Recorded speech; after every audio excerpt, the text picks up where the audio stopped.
Eviolite, a piece of evolution's wonder. If held, a pre-evolved Pokemon's defense and special defense increase. Eviolite is a very unique item introduced in the 5th generation. Before its creation, there was little to no use to ever come into battle with a Pokemon that wasn't fully evolved. Thanks to Eviolite, however, a multitude of different options now become available. So what does it do? If Eviolite is held by a Pokemon that does not evolve, Eviolite does nothing. But if Eviolite is held by a Pokemon that can evolve, it increases the holder's defense and special defense by 50%. Basically, it gives as large of a stat boost as a choice item, except it increases both defensive stats, and it doesn't limit you to only using a single attack. The benefits of using it are very clear. Anyone that can enjoy its boosts becomes a defensive nightmare for your opponents. Let's take a look at a clear example using a Pokemon that is one of the premier Eviolite abusers in the game. Here we see a Dusclops, level 100, fully EV trained with a sassy nature.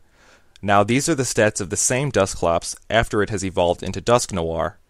Take a look at their numbers. This is from a build designed to abuse Pain Split and Trick Room to take down opponents that lack the power to defeat it quickly. Previously, you'd have no reason to ever use Dusclops when Dusknoir is superior across the board. But let's adjust Dusclops' stats as if it were holding Eviolite. Look at how much higher they've jumped. The minor stat gains that Dusclops gets when it evolves into Dusknoir are totally eclipsed by the incredible boosts it enjoys from Eviolite. In fact, with the inclusion of Eviolite in the game, there is now virtually no reason to ever evolve Dusclops into Dusknoir, except in very specific use cases. Chansey is another Eviolite user that gains incredible benefit from it. Its health is already mountainous, so any increase it can get in its defensive stats increases its staying power by an incredible amount. Just like the Dusknoir example, Chansey is significantly tougher to bring down than Blissey thanks to Eviolite. There are a number of other examples of Eviolite users, most of which enjoy the incredible amount of bulk they get from it to allow them to set up and sweep, or to make them harder to bring down, despite focusing on their offensive stats. But the cost of having such incredible defensive power can be high. The most obvious drawback is the lack of leftovers. Leftovers only returns 8.25% of your Pokemon's HP each turn, but these walls really appreciate the bonus health they get back. Plus, many of these Pokemon take damage from both hail and sand, meaning they will need some kind of recovery move if they want to succeed under these conditions.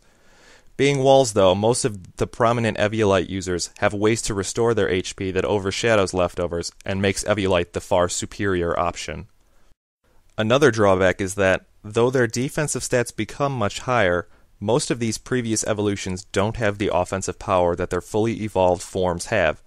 Chansey and Dusclops have to rely on status moves or seismic toss to do any real damage, where Blissey and Dusknoir can go on the offensive with moves like Flamethrower and Earthquake to pretty decent effect. A notable exception to this is Sphylis, whose hustle ability makes an offensive force even with no EVs in attack. If you do decide to utilize Eviolite for a defensive Pokemon, don't count on it to do much direct damage. It should be used as a general sponge for your opponent's attacks and a supporter to your team with moves like Thunder Wave, Will-O-Wisp, Trick Room, Wish, or Aromatherapy. All that being said, by far the most important drawback of using Eviolite is the dependence that its users have on it.